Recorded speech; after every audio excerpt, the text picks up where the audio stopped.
ભાગરૂપે ડીસીપી અજીત રાજન દ્વારા પત્રકારો સાથે સંકલન મીટિંગનું આયોજન કરાયું। ખૂબ જ મહેનત અને ખૂબ જ સારી રીતે પૂરતો પ્રયત્ન કરી રહી છે। તે સાથે સાથે જે મૂવિંગ બંદોબસ્ત હોય છે, જે આખી રથયાત્રા કાઢાવવાની જવાબદારી હોય છે, એમની બંદોબસ્તની તેમજ અગાઉની કામગીરીની તકેદારીની જવાબદારી ક્રાઇમ બ્રાન્ચ ઉપર હોય છે। તે અનુસંધાને ક્રાઇમ બ્રાન્ચે છેલ્લા 2-3 દિવસમાં ખૂબ જ સારી રીતે મહેનત કરી ઘણા બધા હથિયારોનો કેસો શોધ્યા છે। અગાઉ જે વોન્ટેડ મોટા ગુનેગારો હતા એમને પણ પકડ્યા છે। ભાડુઆતની ચેકિંગ થઈ છે અને અમે તમામ પ્રકારની ટેકનિકલ અને હ્યુમન આપણા જે રિસોર્સિસ છે એમનો આપણે વધારીને મહેનત કરીએ છીએ।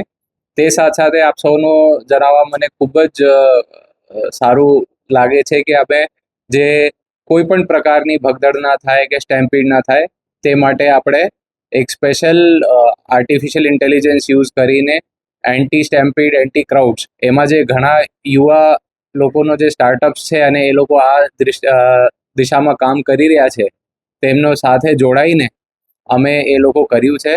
અને જે ગઈકાલે અમારા મંદિરમાં મીટિંગ થયેલી હતી ત્યાં પણ ઘણા બધા ડ્રોન્સના ડેમોન્સ્ટ્રેશન આપવામાં આવેલ હતું અને એ ડ્રોન્સમાં જે ડેમોન્સ્ટ્રેશનમાં લાઈવ ફૂટેજ આપણે એનાલિસિસ કરી હતી એ આપ સૌશ્રીના સાથે અત્યારે શેર કરવામાં આવશે।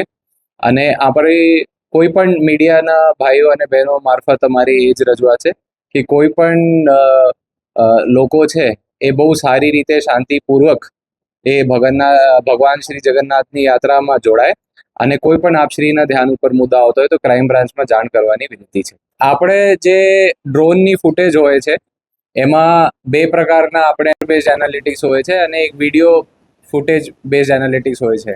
વિડીયો ફૂટેજ એનાલિટિક્સ એટલે જે લાઈવ સ્ટ્રીમિંગ થતી હોય છે એમાં શું કામગીરી ચાલતી હોય છે, દાખલા તરીકે નંબર પ્લેટ રીડર હોય કે હેડ કાઉન્ટ રીડર હોય કે કેટલા લોકો અવર જવર કરી અથવા જે ડ્રોનની હાઇટ હોય છે જે પ્રમાણે અને સીસીટીવી કેમેરા મુકાયેલા હોય છે એમાં આપણે ડિસ્ટન્સ મેજર કરીને એ ડિસ્ટન્સમાં એક સમયમાં કેટલા લોકો કઈ દિશામાં પસાર થઈ રહ્યા છે એ એનાલિસિસથી આપણે એઆઈની મદદથી આપણે હેડકાઉન્ટ મળતા હોય છે અને ડેન્સિટી આપણે ખબર પડી જાય છે કે કઈ દિશામાં જાય છે। તો એથી અમારા જે સતત લાઈવ મોનિટરિંગ ચાલુ રહેશે અને કોઈ પણ પ્રકારની આપણે શંકા લાગશે કે